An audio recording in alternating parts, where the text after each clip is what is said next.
नमस्कार। बाजार आज और कल में आप सभी का स्वागत है। मैं हूं स्वाति रायना। इस शो में हम आपको बताएंगे बाजार में आज का पूरा एक्शन, साथ ही कल के लिए क्या बनाए आप स्ट्रैटेजी, और कल की आपकी तैयारी कराने के लिए हमेशा की तरह हमारे साथ शो में शामिल हो चुके हैं जी बिजनेस के मैनेजिंग एडिटर अनिल सिंह भी। अनिल जी, स्वागत है आपका शो में।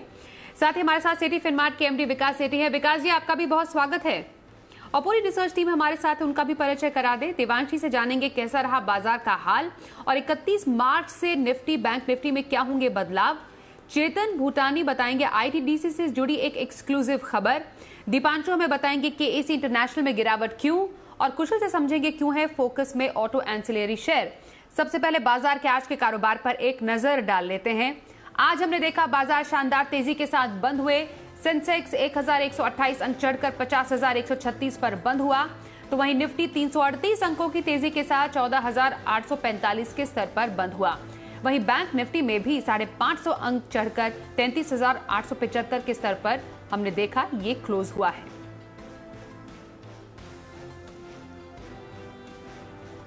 एडिटर स्टेक के लिए अनिल जी का रुख कर लेते हैं। सर, आज बाजार में शानदार तेजी देखी गई है, आज के सत्र को कैसे समझा जाए?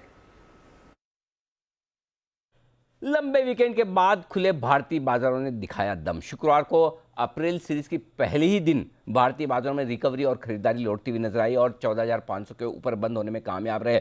लेकिन शुक्रवार और सोमवार 2 दिन अमेरिकी बाजार जमकर भागे और नए लाइफ टाइम हाई बनाते दिखे, और वहीं से बाजारों में जोश आया। पहला। दूसरा जोश आया एफआईज की लौटती हुई खरीदारी और शॉर्ट कवरिंग से। तीसरा जोश आया घरेलू फंड की दमदार खरीदारी से, और चौथा जोश आया कि अप्रैल की सीरीज आमतौर पर रहती है अच्छी, शॉर्ट्स काफ़ी, पोजीशन हल्की, और ऐसे में खरीदारी का बेहतरीन मौका। तो ये सारे कारण थे जिनके चलते हुए भारतीय बाजारों में एक दमदार शुरुआत होना तय था। 14,600 के ऊपर खुले भी, लेकिन उतनी मजबूती के साथ नहीं खुले जितना लोग सोच रहे थे कि 14,700, 750, 800 तक खुलेंगे। लेकिन यही अच्छा हुआ, जहां खुले वहीं से खरीदारी होती हुई दिखी, और दिन भर बाजार धीमे धीमे धीमे मजबूती के साथ आगे बढ़ते हुए नजर आए, और 14,875 का जो हाईएस्ट लेवल आज के लिए बन सकता था वहां तक पहुंचे भी, और क्लोजिंग बेहद दमदार 350, 350 पॉइंट ऊपर 14,800 के पार निकलकर बाजार ने बंद दिया। बैंक निफ्टी भी मजबूत था, लेकिन बैंक निफ्टी के लिए एक ही समस्या रही कि 34,000 का आंकड़ा बड़ा अहम था, उसके पार निकल नहीं पाया। उसके वहां तक पहुंचा जरूर, और जो क्लोजिंग हुई वो अच्छी कही जाएगी 34,850 की। ग्रेड तो नहीं, बहुत बढ़िया तो नहीं, बहुत बढ़िया तब होती जब 34,000 के पार बंद होते, लेकिन फिर भी कई स्टॉक्स ऐसे बैंकिंग शेयरों में एचडीएफसी बैंक वगैरह जो मजबूती के संकेत देते हुए नजर आए, और 33,850 के ऊपर की क्लोजिंग भी अच्छी मानी जा सकती है। आज आखिरी आधा घंटा छोड़ दें तो मिड कैप और स्मॉल कैप शेयरों में एक्शन कम था, और उसकी वजह मार्च का महीना है, क्लोजिंग का वक्त है, ब्रोकर्स फंडिंग कम दे रहे हैं, इंट्राडे में लिमिट्स कम दे रहे हैं, लोग अपने अकाउंट्स में शायद 31 मार्च को कम से कम पोजीशन रखना चाहते हैं, दिखाना चाहते हैं। उस लिहाज से आप देखेंगे तो काफ़ी हद तक कैश मार्केट में वॉल्यूम्स कम थे जो 1 अप्रैल से लौटते हुए नजर आएंगे। लेकिन ओवरऑल अगर आप देखें तो जबरदस्त चौतरफा तेजी, बड़े मिड कैप शेयर जो एफएनओ का हिस्सा है वहाँ बड़ी खरीदारी होती दिखी, फार्मा मजबूत, आईटी शेयर मजबूत, मेटल्स मजबूत, तो लगभग सारे सेक्टर्स अच्छी तेजी के साथ आज बाजार की शुरुआत करते हुए दिखे। ये हफ्ता भी छोटा है, सिर्फ 3 दिनों का, और उस लिहाज से अगर आप देखें तो 3 दिनों के हफ्ते में बेहद दमदार खरीदारी आज बाजारों में होती हुई नजर आई है। तो आज की तेजी के बाद कल बाजार पर क्या स्ट्रैटेजी रहे, अनिल जी से समझेंगे। लेकिन उससे पहले जो बाजार में आज तेजी हमें देखने को मिली, कौन से जो सेक्टर थे वो भागे ऊपर और कहां पर थी नरमी, समझते हैं हमारे सहयोगी देवांशी आशर से। बताइए देवांशी। एक लंबे वीकेंड के बाद बाजार में शानदार तेजी देखने मिली थी, और पिछले 2 महीने में सबसे बड़ी तेजी आज के ट्रेडिंग सेशन में देखने मिली। आप देखिए सारे इंडाइसेस आज हरे निशान के साथ ट्रेड करते हुए दिखे थे। मेटल हो, आईटी हो, फार्मा हो, एफएमसीजी हो, इन सब से काफी अच्छा सहारा मिलता हुआ दिखा। बहुत ही चुनिंदा स्टॉक्स थे जो कि आज लाल निशान के साथ ट्रेड करते हुए दिखे। सबसे पहले निफ्टी से शुरुआत करते हैं। आज के दिन में आप देखिए यूपीएल टॉप गेनर रहा, HDFC bank, JSW steel, Tata steel जैसे स्टॉक्स थे जिसमें सबसे ज्यादा गेन्स आज के ट्रेडिंग सेशन में बनते हुए दिखे। देखें निफ्टी की अगर लूजर्स की बात करें तो M&M, साथ ही Axis bank, Hindalco, SBI life आधे % तक की गिरावट के साथ आज ट्रेड करते हुए दिखे, लेकिन बाकी सारे गेन्स के साथ स्टॉक्स ट्रेड करते हुए दिखे थे। सबसे ज्यादा जो तेजी थी वो IT स्टॉक्स में देखने मिली थी। Mphasis, L&T Infotech, Mindtree, Coforge, Oracle finance, इन सब में हमने देखा आखिरी आधे घंटे में सबसे बड़ी मूवमेंट आते हुए दिखी। इसके अलावा आज pharma stocks second most gainer थे। इस इंडेक्स में भी आप देखिए बायोकॉन, कैडिला, सिप्ला, डीवीज लैब, सन फार्मा, इन सब में गेन्स थे। मिड कैप फार्मा स्टॉक्स में भी आज अच्छी तेजी आती हुई दिखी। मेटल स्टॉक्स जो CLSA की आज पॉजिटिव रिपोर्ट आई उसके चलते MOIL, NMDC, Tata steel, JSW steel, इन सब में 3% से लेकर 6% तक के गेन्स बनते हुए दिखे। वायदा बाजार की अगर हम बात करें तो आज थोड़े से स्टॉक्स थे जहां पे शॉर्ट्स बनते हुए दिखे या लाल निशान के साथ स्टॉक्स ट्रेड करते हुए दिखे। इन्फो जिसमें से एक था जिसमें सबसे ज्यादा शॉर्ट्स के इस कारोबार में बनते हुए दिखे। M&M फाइनेंस, बंधन बैंक, PFC में भी आज शॉर्ट्स बनते हुए दिखे। उसके अलावा जो आपकी दिन भर कमाई होती हुई दिखी, सुपर हिट कॉल्स जो आपको जी बिजनेस पर रिकमेंड किए गए थे उसमें आप देखिए E-क्लर्क्स आज आपको बंसल जी ने रिकमेंड किया था। SAIL, Asian Paints, Britannia, Nestle India जो आपको सिद्धार्थ जी ने रिकमेंड किया था, यहाँ पे एक बड़ा मूवमेंट आता हुआ दिखा। डीवीज लैब आपको चार्ट कॉर्नर में रिकमेंड किया गया था। नवीन फ्लोरिन 10% तक की मूव्स, किरण जी की रिकमेंडेशन, और मेट्रोपोलिस स्टॉक यहाँ पे भी 10% तक के गेन्स आते हुए दिखे। जय की रिकमेंडेशन थी। निफ्टी बैंक आज आपको अनिल जी ने रिकमेंडेशन दिया था कि खरीदारी करनी चाहिए। जय की भी खरीदारी की राय थी और उसके बाद दमदार गेन्स आपको इंडेक्स पर आते हुए दिखे। तो इन ऑल आप देखें लंबे वीकेंड के बाद आज अच्छी तेजी बनती हुई दिखी बाजार में। सारे इंडाइसेज आज हरे निशान के साथ ट्रेड करते हुए दिखे। बहुत ही चुनिंदा स्टॉक्स थे जो कि लाल निशान के साथ ट्रेड करते हुए दिखे और नज़ारा टेक्नोलॉजीज आज फोकस में था। आज लिस्टिंग के बाद हमने देखा थोड़ी सी मुनाफा वसूली या 20% के लो सर्किट पर ये स्टॉक बंद होता हुआ दिखा। तो देवांशी से हमने सेक्टर स्पेसिफिक पूरी जानकारी समझी है। हमारे आज के एक्सपर्ट विकास जी का रुख कर लेते हैं। विकास जी, अप्रैल सीरीज की शानदार शुरुआत हुई, तेजी बरकरार रही लंबे वीकेंड के बाद भी। अब छोटा हफ्ता है, एक बार फिर से आगे आने वाले दिनों में लंबा वीकेंड हम देखेंगे। ये तेजी बरकरार रहने की उम्मीद रखें हम। साथ ही कल के लिए क्या आप इंट्राडे पिक सजेस्ट करेंगे और हफ्ते भर की खरीदारी कहां पर की जा सकती है? बिल्कुल स्वाति, एक बहुत ही दमदार तेजी आज के बाजार में देखने को मिली। एक तो इंटरनेशनल क्यूज पॉजिटिव थे, हमको 2 दिन को रिएक्ट करना था तो उसके कारण से बाजार भी पॉजिटिव खुले और उसके बाद कंटिन्यूअसली बाजार में खास करके निफ्टी के जो स्टॉक्स है उनमें एक दमदार तेजी दिखी। और सेक्टर स्पेसिफिक अगर कहूँ तो मेटल्स में, IT स्टॉक्स में, मेटल्स की आज एक अच्छी रिपोर्ट आई थी FII की, उसकी वजह से फिर IT स्टॉक्स में जो आने वाले इस क्वार्टर के नतीजे हैं वो बहुत ही अच्छे रहने चाहिए। प्लस रुपए में भी आज गिरावट थी तो उसका फायदा मिला। और बैंक्स भी, private sector banks like HDFC bank, इन सब ने अच्छा किया। तो ऑल इन ऑल एक अच्छा सेशन था और मुझे लगता है ये तेजी आने वाले दिनों में भी कंटिन्यू रहनी चाहिए। ये मार्च एंडिंग का थोड़ा प्रेशर मिड कैप और स्मॉल कैप या कैश मार्केट के स्टॉक्स में है, वो भी मुझे लगता है कल के बाद परसों से वहां पे भी एक अच्छी तेजी होनी चाहिए। के लिए मेरी पिक का सवाल है, कल के लिए मैंने एक मेटल स्टॉक को पिक किया है, NMDC। ये एक मेरा पसंदीदा स्टॉक है जो कि काफी निचले लेवल से कई बार मैंने चैनल पर रिकमेंड किया हुआ। आज ये 132 रुपए 50 पैसे के आसपास बंद हुआ है। एक दमदार कंपनी है। जिस तरह की तेजी डिमांड में हम स्टील के देख रहे हैं और स्टील की प्राइसेस बढ़ रही है तो उसका जो रॉ मटेरियल होता है आयरन और, वो बनाने वाली सबसे बड़ी कंपनी है। और हाल ही में इनकी एक कर्नाटका में डोनीमलाई माइंस भी चालू हो गई है तो उससे भी काफी अच्छा प्रोडक्शन में इंप्रूवमेंट होगा या बढ़त होगी। इस क्वार्टर के नतीजे बहुत ही दमदार रहने चाहिए। इस कंपनी ने हाल ही में 8 रुपए का डिविडेंड भी दिया है। फंडामेंटल्स बहुत ही अच्छे हैं। इस स्टॉक को खरीदने की कल के लिए सलाह रहेगी।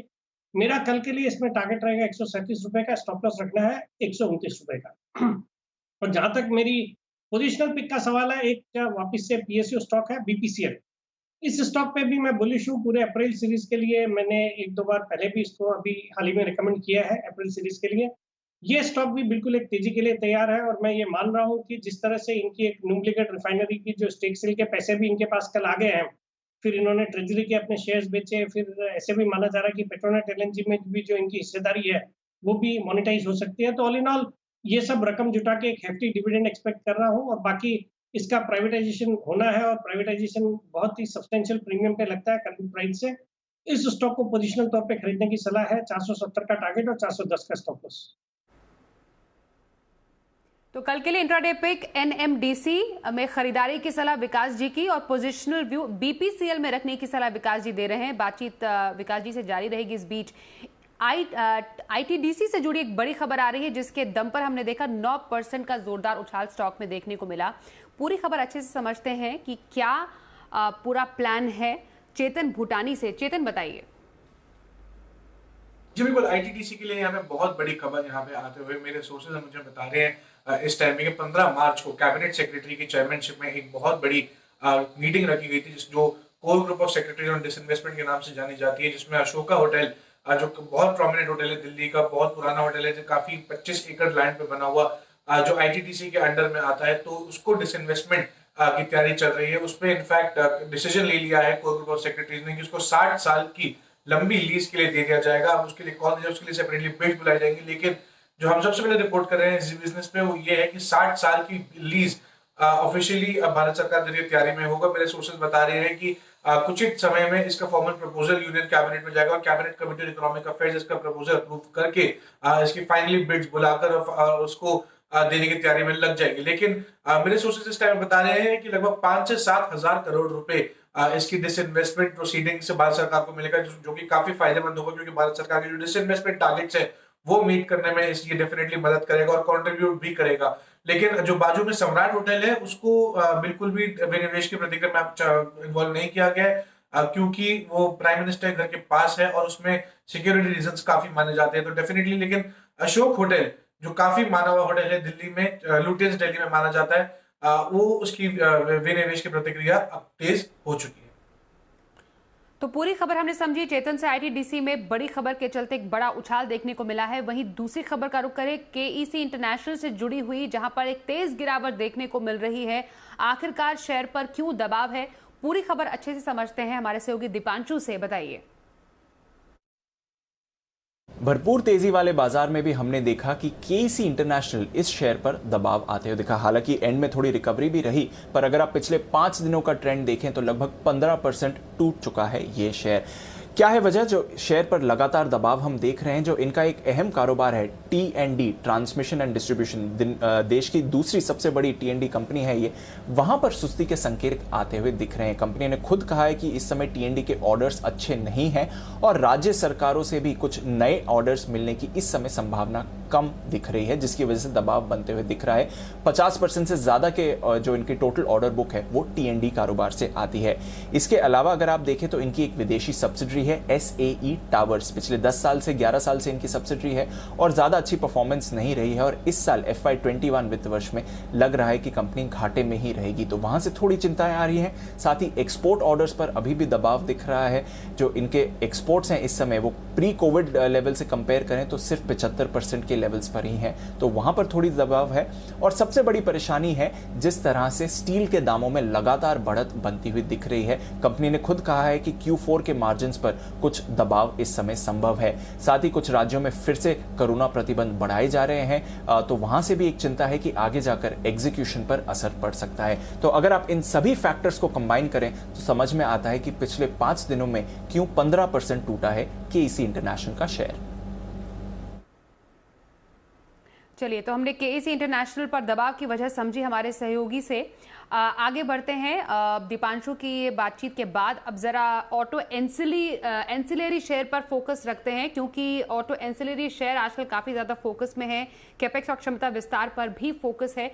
और क्या है प्लान, अब कुशल से समझते हैं। कुशल बताइए। तो पूंजी निवेश को लेकर ऑटो एंसिलरी कंपनियां जो है वो फोकस में आती हुई दिख रही हैं। खासकर अगर आप देखें तो जिस तरह से कंज्यूमर डिमांड बढ़ रही है वापस से पेंडेमिक का हटने के बाद, उसका जो इम्पैक्ट है वो कहीं ना कहीं इनके लिए काफ़ी पॉजिटिव साबित हो रहा है। और दूसरी ओर जो कंपनियां हैं वो भी अपना प्रोडक्शन बढ़ाने का लक्ष्य बना रही हैं। यही नहीं, अगर आप कमर्शियल व्हीकल्स की बिक्री भी देखें तो वहाँ पर भी दमदार रिकवरी हमें देखने को मिली है पिछले 3-4 महीनों में। और PLI स्कीम आने से भी कहीं ना कहीं यहाँ पर जो ऑटो कंपोनेंट प्लेयर्स हैं उनके लिए काफ़ी पॉजिटिविटी के संकेत आगे के लिए बनते हुए नजर आ रहे हैं। और इसी वजह से जो इनका पूंजी निवेश का प्लान्स हैं वो सामने सामने नजर आ रहा है। खासकर मिंडा इंडस्ट्रीज आप सबसे पहले देखिए, जिन्होंने रिसेंटली अपना प्लान अनाउंस किया है 4 व्हीलर लाइटिंग और अलॉय व्हील्स सेगमेंट में क्षमता विस्तार जो है उसको करने के लिए बोर्ड से मंजूरी मिलती हुई दिखी है। इनफैक्ट यहाँ पर अगर आप देखें तो अलॉय व्हील सेगमेंट के लिए जो हरियाणा में इनका प्लांट है उसमें करीबन 167 करोड़ की लागत से जो है ये प्लांट लगेगा, तो कहीं ना कहीं इससे काफ़ी पॉजिटिविटी है। और लूमेक्स ग्रुप ये भी फोकस में है। इनफैक्ट 2021 में 2 प्लांट्स जो इनके गुजरात और हरियाणा में है वहाँ पर भी क्षमता विस्तार करने की योजना है कंपनी की। यही नहीं, जो ऑटो एंसिलरी में दिग्गज कंपनी मदरसन सुमी है वो भी FY 21-22 के लिए कहीं ना कहीं करीब 2000 करोड़ रुपए के प्लान्स हैं यहाँ पर पूंजी निवेश करने के, जो पिछले कई सालों का ट्रेंड हमें देखने को मिला है। तो यहाँ पर भी पॉजिटिविटी है। और सुब्रोस FY 22 में करीब 50 से 60 करोड़ रुपए का निवेश करने वाली है पूंजी के लिहाज से। तो कहीं ना कहीं यहाँ पर भी जो R&D एक्सपेंडिचर रहेगा कंपनी का आगे की डिमांड को देखते हुए वो काफ़ी पॉजिटिव है। तो ओवरऑल जितनी भी ऑटो एंसिलरी कंपनियां हैं वो अपनी क्षमता विस्तार या पूंजी निवेश को लेकर काफ़ी बड़े फोकस में बन रही हैं। आइए अब कल के बाजार के लिए स्ट्रैटेजी जरा समझ लेते हैं अनिल जी से। अनिल जी बताइए, अब कल के लिए बाजार पर स्ट्रैटेजी क्या रहे, संकेत बाजार को कहां से मिलेंगे और लेवल्स क्या रहेंगे? जहां तक कल के बाजारों का सवाल है, एक बात तो साफ है कि भारतीय बाजारों में अमेरिकी बाजारों से एक मजबूत ट्रेडिंग सेशन की उम्मीद है। हमारे बाजारों के बंद होने के वक्त डाउ फ्यूचर्स लगभग 80-85 अंक ऊपर ट्रेड करते हुए दिख रहे। तो अगर लगातार तीसरे दिन अमेरिका में और तेजी बने वो तो काम की होगी। और देखते हैं डाउ फ्यूचर्स फिर कल सुबह किस तरह का ट्रेड करते हैं। लेकिन एक जो सपोर्ट रेंज है बाजार के लिए वो ऊपर की तरफ शिफ्ट होता दिख रहा है। अब कल के लिए बाजार 14,700 14,750 की रेंज में मजबूत सपोर्ट लेने का काम करेगा और ऊपरी स्तरों पर 14,950 से 15,050 ये टारगेट अब से लेकर कल या एक्सपायरी तक के लिए बाजार के लिए बन सकता है। ये तो बात हुई निफ्टी की। बैंक निफ्टी एक बार 34,000 को पार करके टिके तो फिर अच्छी मजबूती हो सकती है। हल्का रुकावट का लेवल 34,000 34,175 है। उसको पार करने के बाद 34,375 से 34,500 तक की रेंज में भी बैंक निफ्टी जाने की कोशिश कर सकता है। तो 34,500 तक का टारगेट बैंक निफ्टी का बनता है और 14,950 से 15,050 की रेंज का टारगेट निफ्टी का बनता है। बैंक निफ्टी पर जो सपोर्ट लेवल है वो 33,300 से 33,500 की रेंज में मान के चलिए, वो आसानी से शायद बैंक निफ्टी ना तोड़े। तो इन लेवल्स पर आपको नजर रखिए। अगले 2 सेशन इस हफ्ते की एक्सपायरी तक के लिए एक्शन वायदा कारोबार में ज़्यादा रहेगा। कैश मार्केट के स्टॉक्स में मार्च एंडिंग की वजह से थोड़े से वॉल्यूम्स कम होंगे। लोग अपनी पोजीशंस को निपटाने में ज़्यादा इंटरेस्टेड है बजाय फ्रेश पोजीशन करने के लिए। 1 अप्रैल के बाद यानी कि अगले हफ्ते के बाद भरपूर एक्शन बाजार में लौटता हुआ दिखेगा और आमतौर पर अप्रैल की सीरीज बाजारों के लिए अच्छी भी रहती है और उसके शुरुआती लक्षण आ भी चुके हैं। एफआईज की तरफ से दमदार खरीदारी और शॉर्ट कवरिंग होती हुई भी दिखी है। अगर ग्लोबल मार्केट्स का मूड माहौल ठीक रहे तो बाजार यहां से और बढ़िया तेजी और अपसाइड दिखाने के लिए तैयार है। तो कल के बाजार पर स्ट्रैटेजी समझ ली, अब कल का ऑप्शन स्ट्रैटेजी समझते हैं। कल का ऑप्शन में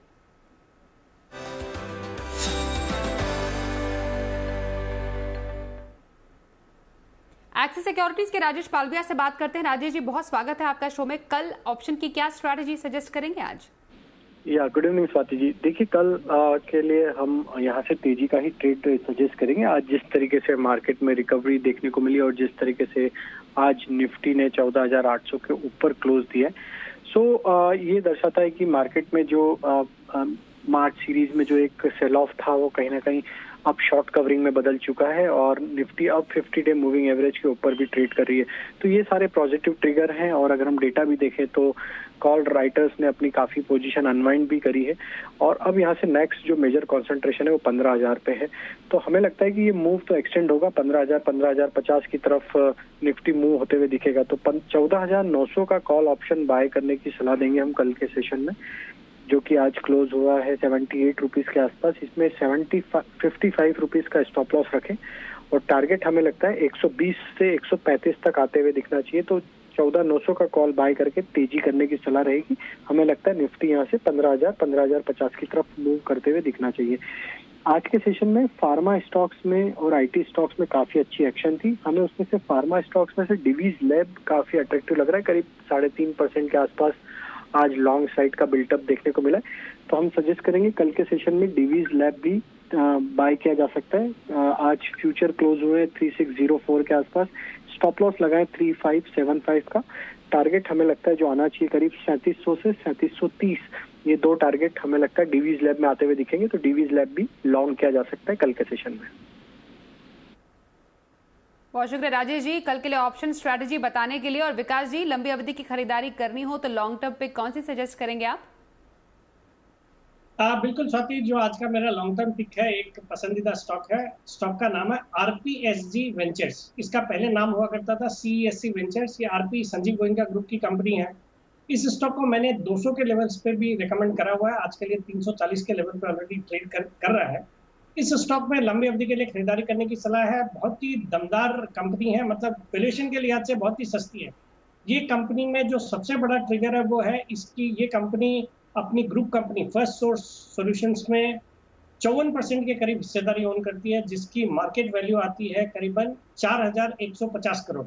और इस कंपनी की खुद की मार्केट कैप है सिर्फ 900 करोड़ रुपया, मतलब 80% का डिस्काउंट है होल्डिंग कंपनी का, जो कि बहुत ही ज्यादा डिस्काउंट है। तो इसलिए आज से काफी अंडर वैल्यूड है। और उसके अलावा कई इसके खुद के भी बिजनेसेस है, जैसे एक क्वेस्ट मॉल है इनका कलकत्ता में, वो भी एक अच्छी वैल्यू रखता है। उसके अलावा 2M करके एक एफएमसीजी का ब्रांड है जिसको इंडोर्स करते हैं विराट कोहली।